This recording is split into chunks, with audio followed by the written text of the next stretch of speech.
um salmo. Hoje de manhã eu preguei um salmo. Agora à noite Deus colocou um outro salmo para nós falarmos. Salmo 137. Salmo 137. Pega a sua Bíblia e abra para que nós possamos meditar na palavra de Deus. Salmo 137. Toda a honra e toda a glória seja dada ao nosso Deus. Amém? Salmo 137. Chama a pessoa do teu lado, se ela não trouxe a Bíblia, convide ela para ler junto com você. Amém.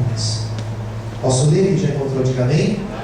Versículo 1. Junto aos rios da Babilônia, nos assentamos e choramos, lembrando-nos de Sião. Nos salgueiros que há no meio dela, penduramos as nossas armas. Porquanto aqueles que nos levaram cativos nos pediam uma canção, e os que nos destruíram, que os alegrássemos, dizendo: cantai-nos um dos cânticos de Sião. Mas como entoaremos o cântico do Senhor em terra estranha? Se eu me esquecer de ti, ó Jerusalém, esqueçam-se a minha destra da sua destreza. Apegue-se-me a língua ao paladar, se não me lembrar de ti, e se não preferir Jerusalém, a minha maior alegria. Lembra-te, Senhor, dos filhos de Edom, no dia de Jerusalém, porque diziam: arrasai-a, arrasai-a até os seus alicerces. Ah, filha da Babilônia, que vai ser assolada. Feliz aquele que te retribui, consoante nos fizeste a nós. Feliz aquele que pegar os teus filhos e der com eles nas pedras. A igreja diga amém. Amém. Vamos orar nesse momento. Feche os teus olhos. Ó Deus, fala conosco nesta noite, pela tua palavra, pelo teu Espírito Santo. Venha nos revelar o mais íntimo do teu ser. Que o nosso coração esteja como uma terra sedenta, totalmente aberto para receber a tua voz. Nos abençoe em nome de Jesus. Amém. Você pode aplaudir a Deus nessa noite?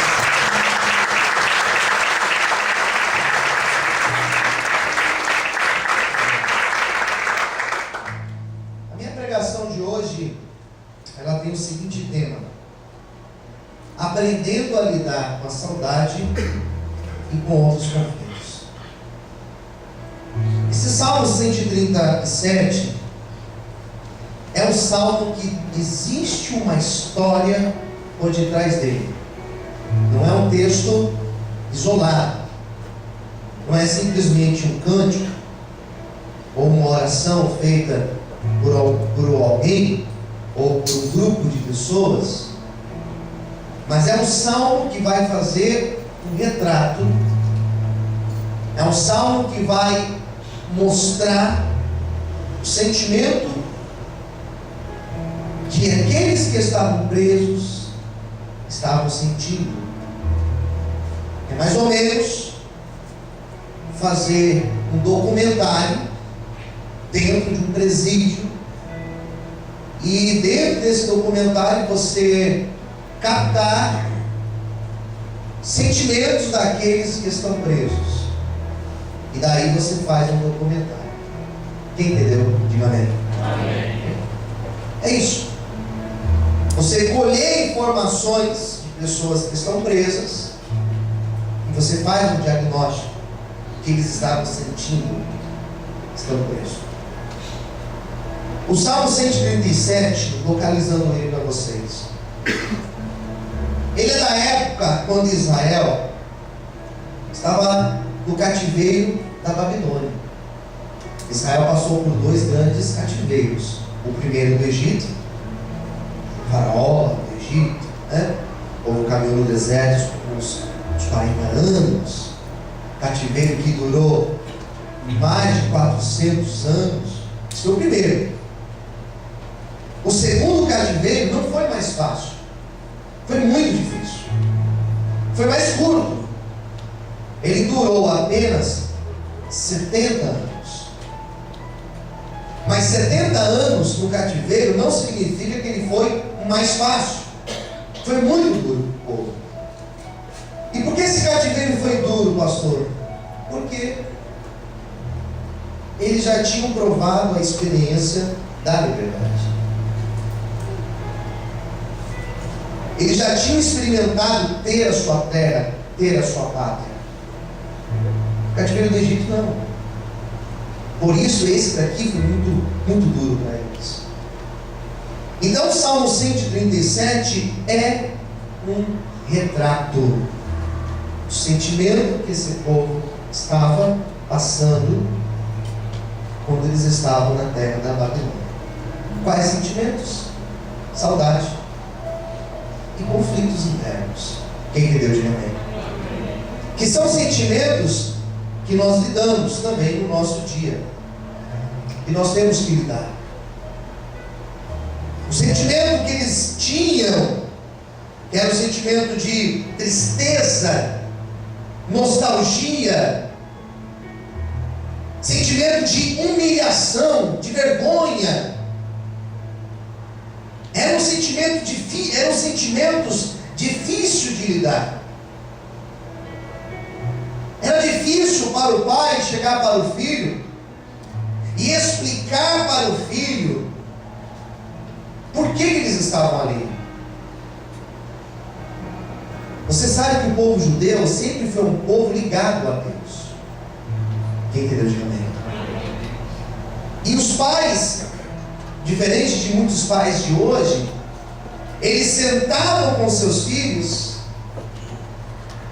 eles dialogavam com os seus filhos. Não tinha WhatsApp, né? Não tinha televisão, não tinha tanta coisa para chamar a atenção dos filhos e dos pais. Então eles tinham mais tempo para conversar.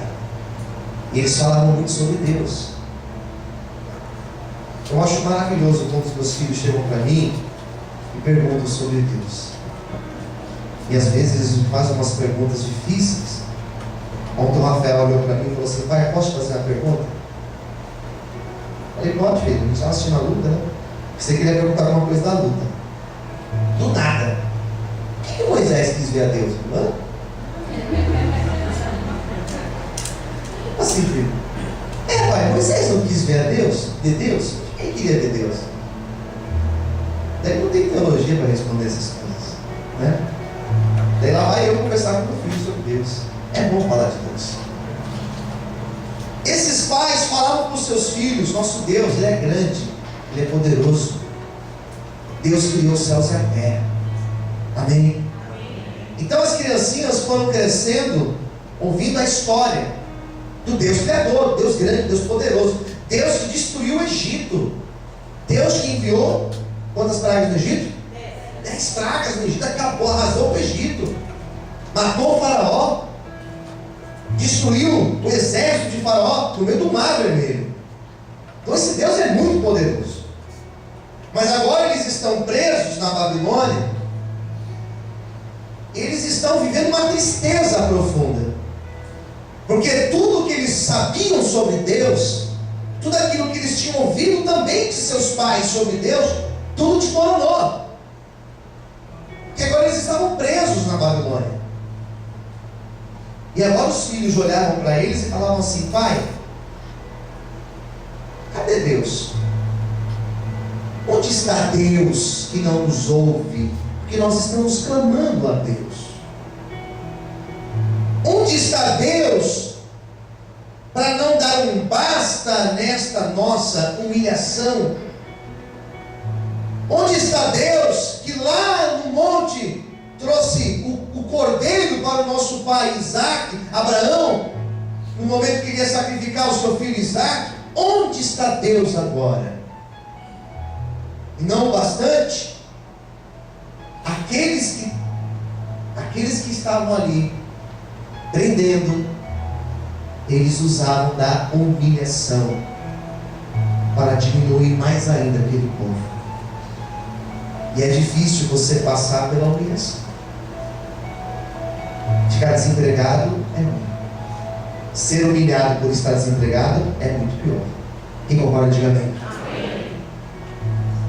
Você não ter uma condição financeira boa é ruim. Ser humilhado por isso, pior. Você estar enfermo é ruim. Ser humilhado por causa da tua enfermidade é pior ainda. Então, esses pais tinham dificuldades para chegar para os seus filhos e falarem de Deus para os seus filhos.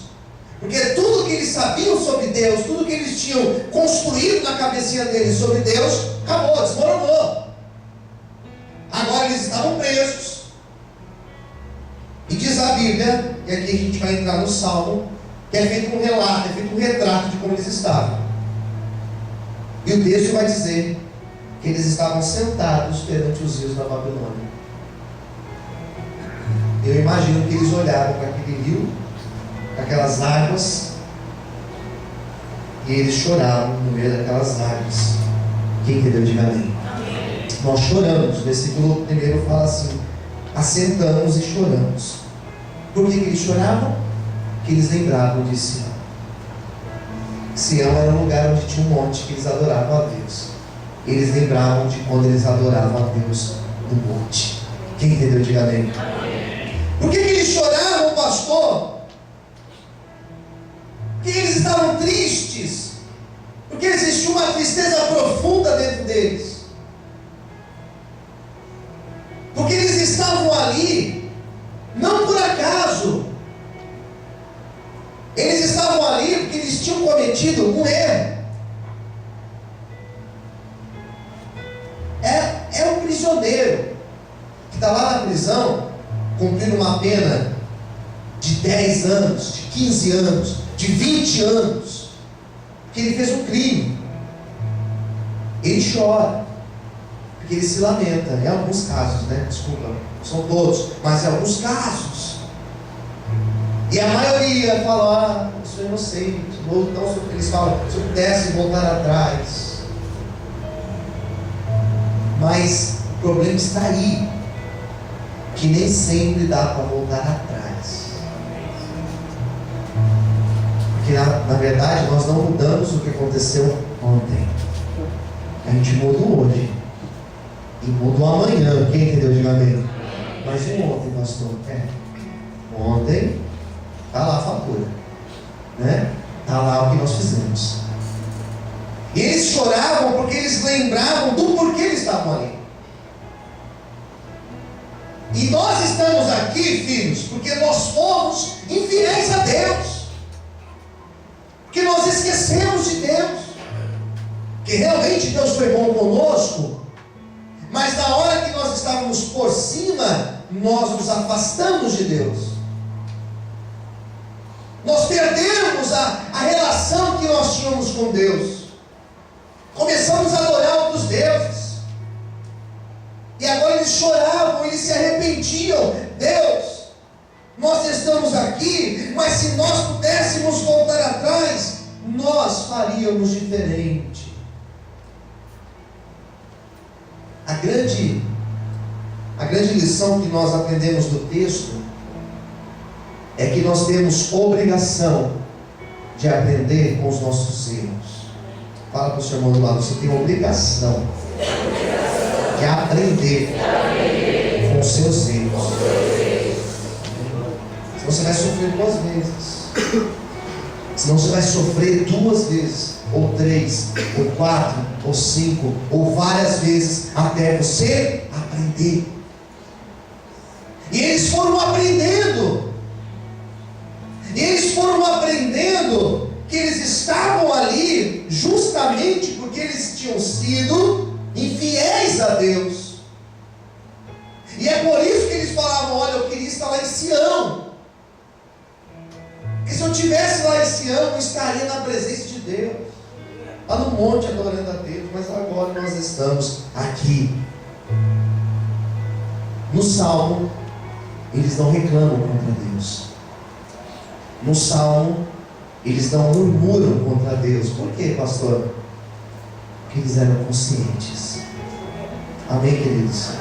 Quem escreveu este salmo, ou o grupo de pessoas que escreveram este salmo eram pessoas conscientes. Tem pessoas na igreja que não têm essa consciência, que não reconhece, que não assume as responsabilidades, não assume, pelo contrário, se faz de vítima. Não merecia, eu sou, peraí, eles tinham errado contra Deus, agora eles estavam vivendo as consequências do seu erro, e por isso eles choravam e se lamentavam perante os rios da Babilônia. E era choro mesmo, não era fingimento, era choro verdadeiro. Por quê? Porque eles estavam reconhecendo: nós não precisávamos estar aqui.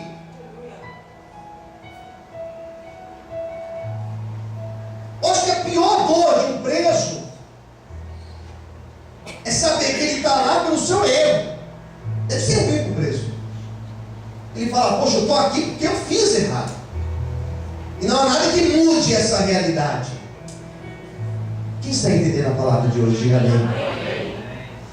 Por isso eles estavam com saudades. Por isso eles estavam tristes, estavam com nostalgia.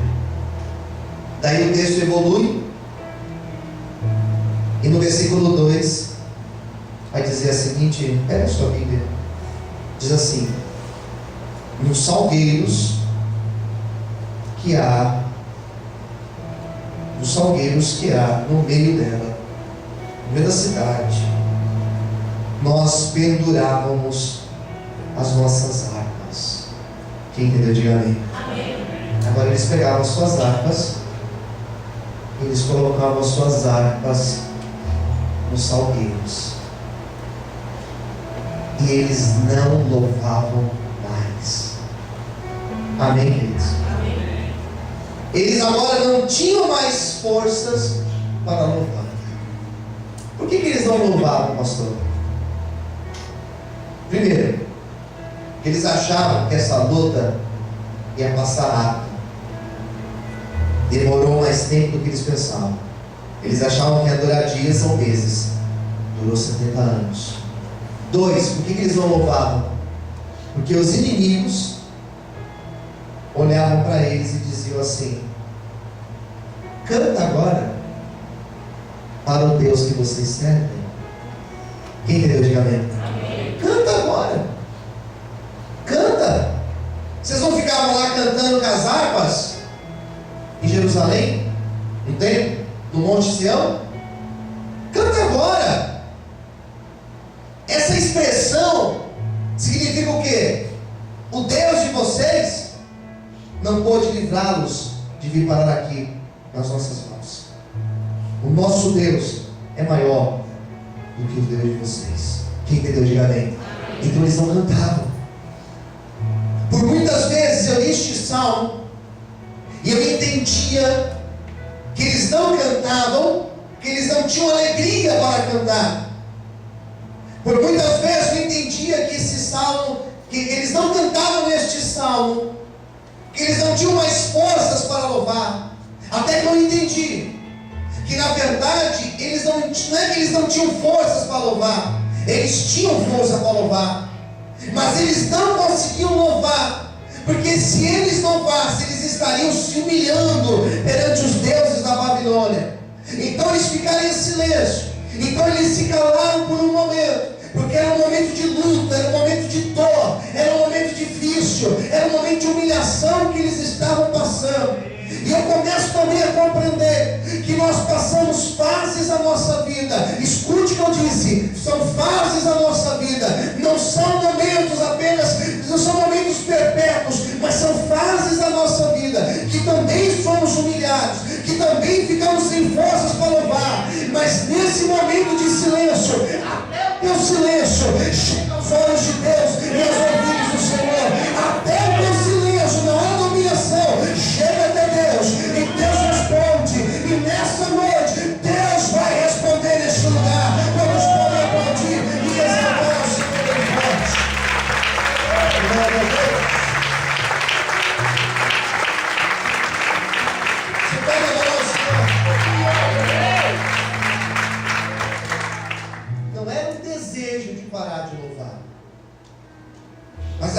aquilo era uma humilhação. É difícil lidar com a saudade. E é difícil lidar com a humilhação. E nós temos que aprender a lidar com a humilhação. Fala para o seu irmão do lado, nós temos que aprender a lidar com a humilhação. Não, pastor, eu não.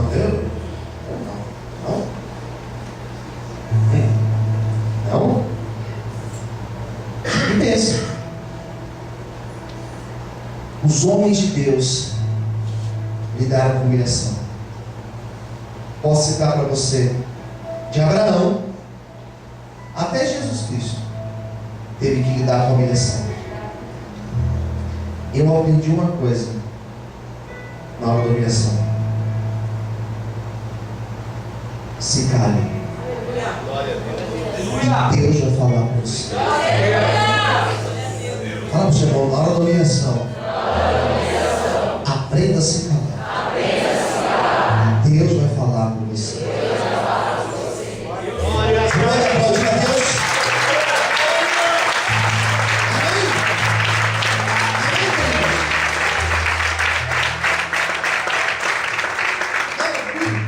Fui humilhado. Vou ligar lá agora. Fui humilhado. Responder agora. Não liga tudo na hora. Fui humilhado. Vou lá agora. Falar na cara. Não. Fui humilhado. Se cale. O maior exemplo de alguém que se calou, além de Jesus, claro, na hora da cruz ele ficou em silêncio, foi José. E não houve ninguém em Gênesis mais honrado do que José. Ele foi o filho mais honrado. José foi o governador do Egito.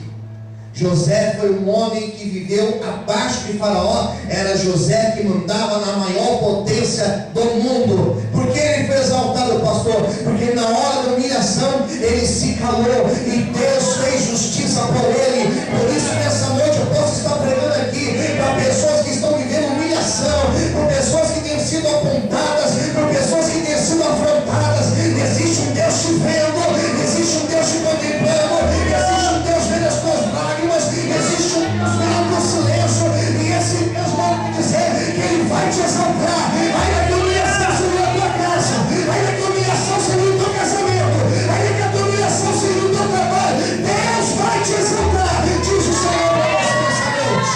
Vamos celebrar o dia de Deus. Aleluia. Amém, queridos? Então, na humilhação, se cale. Se cale. Eu não vou falar nada. E Deus vai falar por mim. Isso mesmo, amém? Daí, os adversários olhavam para eles e diziam: alegre-nos. Versículo 3. Cantai-nos um dos cânticos de Sião. Canta pra gente. Vocês não cantam lá? Grande é o Senhor. Vocês não cantam lá, perto quer estar. Vocês não cantam lá, não sei o quê. Canta lá. Quero ver vocês cantarem agora. Sabe qual é o maior desafio que nós temos? É permanecer acreditando em Deus na hora da luta. Esse é o desafio. E esses homens, essas mulheres, esses jovens, essas crianças, quando eles eram confrontados, eles simplesmente oravam a Deus. Fala para o teu irmão do lado: a nossa oração, diga assim, ela tem poder de mover até montanhas. Eles oravam. Então eles enfrentavam aquela humilhação orando. Se você soubesse, olhe para mim, o poder da tua oração, você ficaria mais em silêncio e oraria mais. Você não imagina o poder da tua oração. Levanta a sua mão para o céu, profetiza em nome de Jesus, que aquilo que você tem orado, que aquilo que você tem apresentado, que aquilo que você tem colocado nas mãos de Deus, Deus vai tratar na tua vida e vai mostrar a glória dele sobre ti. E se você quer aplauda, exalte ao Senhor essa noite. Amém, queridos? Você pode aplaudir a Deus. Amém? Daí um olhava para o outro. Tem uma pergunta que eles se fizeram. Aqui no versículo 4. Um olhava para o outro e dizia assim: mas como entoaremos cânticos, ou melhor, cântico do Senhor em terra estranha? Como que nós vamos louvar a Deus estando aqui? Como que eu vou louvar a Deus? Amém? Como que eu vou pregar que Deus restaura, sendo que eu preciso ser restaurado? Quem entendeu o conflito? Diga amém. Conflito, falando de conflito, gente. Como que eu vou falar para o meu irmão? Deus é provisão, mas na verdade eu preciso da provisão. Como que eu vou chegar para alguém e vou falar que Deus cura, sendo que eu preciso ser curado? Isso traz um conflito para a gente. Eu muitas vezes me peguei nesse conflito, como pastor, vivendo humilhações na minha vida, vivendo dificuldade na minha vida. E eu me peguei falando: Deus, como eu vou falar isso? Como eu vou ministrar isso? Como eu vou dizer para alguém, sendo que eu não estou vivendo isso? Quem entendeu, diga amém. Como que eu vou olhar para o meu filho e falar para ele: Deus é o Deus que liberta, e eu preciso de uma libertação. Então nós enfrentamos momentos de incoerência na nossa vida.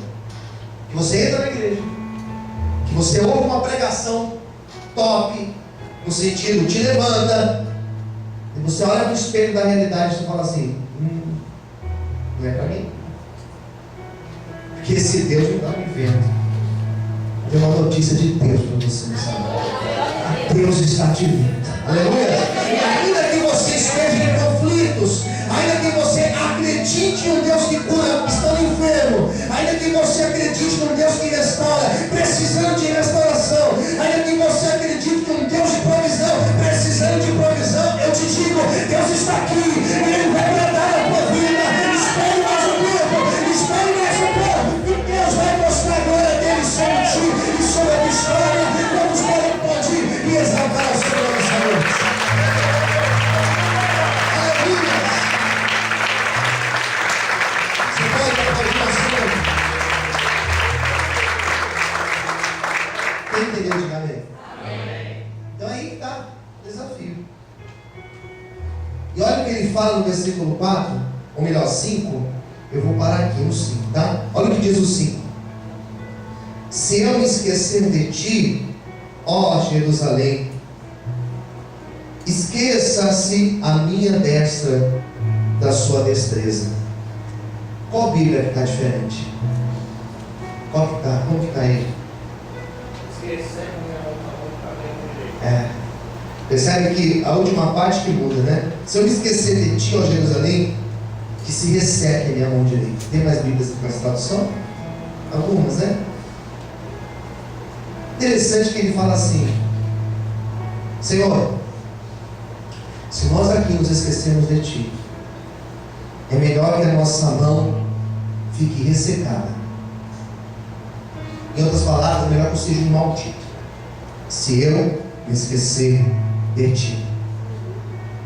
Sabe qual era o desafio dos escribas, dos sacerdotes, dos pais?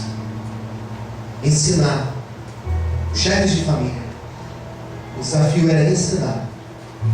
Nós devemos continuar acreditando em Deus, independente das circunstâncias. Posso ver amém? Amém. Fala isso para quem está perto de você. Diga: continue acreditando em Deus, independente das circunstâncias que você estiver passando. Diga assim: continue adorando e continue acreditando em Deus. Esse, queridos, é o desafio. Eu ter a minha conta negativa e mesmo assim continuar acreditando em Deus. Eu ter um problema na minha casa, com um filho, um problema no meu casamento, um problema profissional, sei lá qual problema, e eu continuar acreditando no poder de Deus. E eu falo essa palavra porque nesta época, quando eles ficaram 70 anos no cativeiro, muitos disseram: não quero mais saber de Deus. Deus se esqueceu de mim. Alguém já falou isso para você? Ou você já deve ter dito isso, sei lá. Ah, Deus se esqueceu de mim. Em vez em quando alguém manda mensagens para mim: pastor, eu acho que Deus me esqueceu. Pastor, eu acho que Deus. Pastor, eu acho que Deus. E não sei o quê. O desafio que eu e você, nós temos aqui, é amadurecer espiritualmente. As minhas pregações aqui não são pregações que vai te levar a ser um infantil espiritual, um neófito espiritual. Eu prego para pessoas que estão preparadas para enfrentarem luto na sua casa. Eu prego para pessoas que estão preparadas para enfrentarem crises no casamento. Eu prego para pessoas que estão sendo preparadas para enfrentar problemas financeiros e mesmo assim continuar acreditando que Deus é grande, que Deus é poderoso e que o maior propósito dele é me levar para o céu na presença gloriosa dele para nos perdoar. Mas é mais Senhor. Aleluia. Glória a Deus. Você pode levar o Senhor? Aleluia.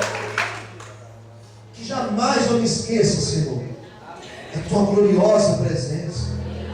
Que eu jamais me esqueça de ti, Senhor. E na hora que a luta apertar, eu continuo acreditando em Deus. E na hora que a crise vier, eu continuo acreditando em Deus. Por isso, esses homens aprenderam, e aprenderam muito bem, a lidar com a saudade e a lidar com conflitos que fazem parte da vida, gente. Quem me deu, diga amém. O Salmo, ele não vai concluir mostrando o final da história, porque esse Salmo, quando ele foi escrito, eles estavam presos ainda. Mas nós que conhecemos a história, nós que temos uma Bíblia nas mãos, nós sabemos o que aconteceu com esse povo. Sabe o que aconteceu? Passados 70 anos, Deus levantou um homem chamado Ciro. Esse homem foi lá e libertou este povo. E a história vai dizer que esse povo volta para a sua pátria. E eles reconstroem a cidade. Eles reconstroem os muros. Eles vão reconstruir até o templo do lugar onde eles adoravam a Deus. Se você não conhece a história, eu quero terminar essa pregação dizendo que esse povo foi restaurado. Porque na verdade Deus jamais se esqueceu deles. E é essa certeza que eu tenho no meu coração, que independente da luta que eu estou vivendo, Deus também não se esquece de mim e não se esquece de você. Amém? Será que você pode aplaudir e exaltar a Deus nessa noite? Deus essa noite está sendo favorável a você. E Ele vai agir na tua vida. E Ele vai agir na tua história. E que Deus te abençoe. E que você continue adorando a Deus, independente das circunstâncias da vida. Vamos orar? Vamos ficar em pé essa noite.